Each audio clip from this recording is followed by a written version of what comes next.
Is the what now? Let's begin here in Africa, where armed men have allegedly attacked a military training camp in Mali's capital, Bamako. That's according to local news. The announcement came after gunfire was heard ringing out in the city earlier in the day, but the situation is said to be under control now. It is not yet clear who is behind the shooting, but Mali is one of several West African countries that have been fighting an Islamist insurgency for more than a decade. The military seized power in a coup in 2021, accusing the government of failing to do enough to quell the insurgency.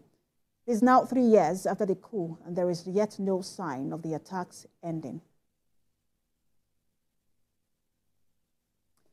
The United States military says it has completed the withdrawal of its troops and assets from Niger to meet the agreed deadline. The pullout took place in phases beginning in May, after Niger's new leaders scrapped a military cooperation deal with Washington.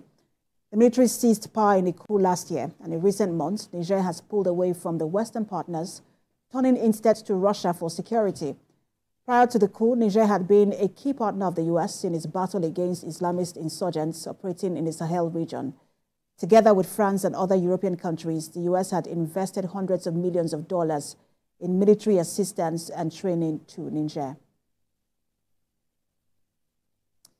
And still in Africa, the Sudanese capital, Khartoum, is reportedly yet to know peace or total safety.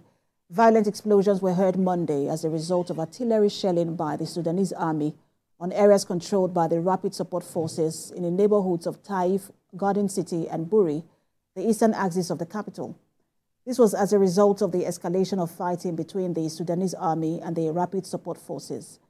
In response, the Rapid Support Forces responded with heavy artillery, shelling towards army areas in the capital, and thick columns of smoke were seen rising from around the army headquarters in central Khartoum and from around the army's signal corps in the city of Bari. And now to the U.S., where the man behind two attempted assassination of former President Donald Trump, Ryan Wesley Routh, has been charged with 2 firearm offenses in federal court. If convicted on the charges, he could face a maximum sentence of 20 years. Mr. Routh, who was responsible for the second attempt, is 58 years old and was armed with an AK-47 style rifle and was allegedly between 300 to 500 yards away from the Republican presidential candidate at the Trump International Golf Course when members of the Secret Service spotted him and opened fire. We have a report. In what appears to be the second attempt to kill former President Donald Trump in about 2 months, a Secret Service agent reportedly spotted a rifle barrel with a scope sticking out of a fence while the Republican nominee played a round of golf.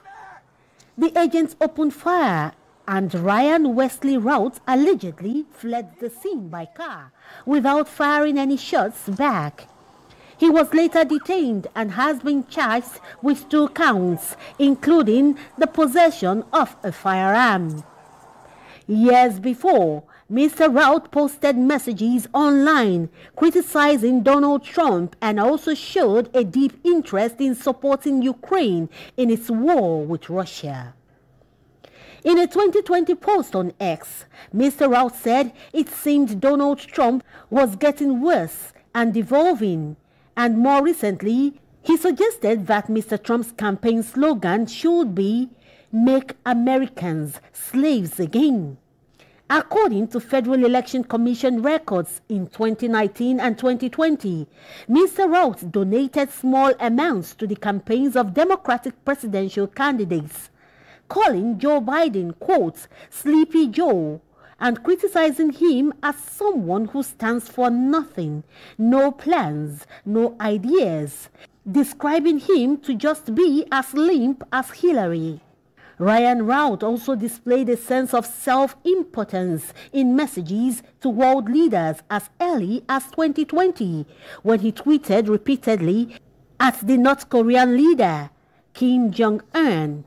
He had also in his tweets implored President Joe Biden online to send every weapon America has to Ukraine and offered President Volodymyr Zelensky advice on military strategy. and Mr. Rao's tweets to Joe Biden, Volodymyr Zelensky, and other famous figures seem to have been ignored until he was arrested in Florida this week, after allegedly waiting for the Republican presidential nominee, Donald Trump, with an assault rifle outside the former president's Palm Beach golf course. On Sunday, Ryan Routh depicted himself on social media as a globe-trotting freedom fighter. Some analysts find his comments as delusional. Now, for more on the second assassination attempt, President Emeritus, International Stability Operation Association, Doug Brooks, joins me now from Dubai, United Arab Emirates. Thank you so much for joining us. A pleasure to be here. So we see that the former president, that's Trump, is taking a different tone compared to the tone, where the first attempt where he called for unity. He and J.D. Vance have blamed the rhetoric of President Joe Biden and Vice President Kamala Harris for the attempted assassination. I want to get your thoughts on how he's reacting to this particular attack. Yeah, well, after the first one, everybody pushed him towards the unity idea, the idea that they would tone down the rhetoric. And for Mr. Trump, that lasted about 10 minutes, and then he was back to his usual vitriol that he uses in his regular speeches. So yes, it's been the whole campaign has been rather nasty, and even after this attempt, of course, both Biden and Harris and Walz, they all condemned the attack and said this is not the way we want to go with U.S. politics. Trump, on the other hand, if you recall, he made fun of the attack on Speaker of the House Nancy Pelosi's husband. And he's never really retracted that. So, and he continues to say that Harris and Walz are a danger to democracy, and that the United States will end as we know it if they are elected. So he's really not changing his tone at all. And even after 2 assassination attempts by wackos that are clearly triggered by this sort of word of this sort of rhetoric. He continues to maintain his really, really demented talk. And they have also said the same thing about him. And by they, I mean some Democrat leaders in the Democratic Party have also said the same thing about Trump. They have said that the country would end if he wins, and that he's a danger to democracy. When you put side by side both rhetoric, has that contributed? Well, they've definitely said that yes, they've definitely said that. Attacks? You're correct that they've definitely said that Trump is a threat to democracy. And perhaps they have a bit more ground on this one, because Trump has literally said he will be a dictator on day one. He's talked about tearing up the Constitution. There's a lot. And we know from the last Trump administration, where he wanted to literally call the troops in to take over the voting machines and so on. Trump does not really have much respect for American democracy. So I think there's some grounds on this. Now, Trump tends to repeat the charges that he's guilty of. And we have seen that again and again and again, going from, well, the court case on his the secret documents that he stored in his bathroom, the various other court cases, the felonies that he's been convicted of. He keeps saying that others are doing the same thing, and it's absurd. We've seen this kind of attacks in developing democracies, and when people see it in America, it's a bit shocking. But we've also seen what could happen when we saw what happened during the January the 6th insurrection. Does this raise concerns about what could happen during and after the election if this kind of rhetorics are not toned down? Yeah, no, that's a really good point. And even the January 6th insurrection, there weren't that many people that were armed with firearms. And as you know, there are more pistols and rifles in the United States than people. And what's kind of shocking about this latest assassination attempt is Mr. Ruth had already been convicted of a felony. Years ago, he had a illegal machine gun and was convicted of that. And he was not allowed to have a weapon. And yet here he is. He shows up with a an SKS rifle with a scope and with all the numbers filed off it. Florida does have laws that allow you to carry weapons, openly. And so it's sort of hard for the police to do anything about it unless they get to a certain proximity of a target like Mr. Trump. There has been a briefing concerning this particular attack. The Secret Service director has defended the level of security provided for Trump. And we see how Sunday's incident is raising new alarms about whether the agency can adequately protect the former president. I want to get your thoughts on that and whether or not his security details should be beefed up. Yeah, well, they did beef up his security detail, and that was under the orders of President Biden. They did agree to provide more agents to support Trump's security. It was actually, I would have to say, it was very successful in this case. The alleged assassin was hiding in a bush for some 12 hours ahead of time, and the security detail was able to locate him in a bush, allegedly used by paparazzi in the past, by the way. So I guess they knew it was a location that people hide in. But they were able to discover the assassin, I guess, well before he had any clear shots at Trump. So I think the Secret Service is calling it a success and an improvement, and it seems to be.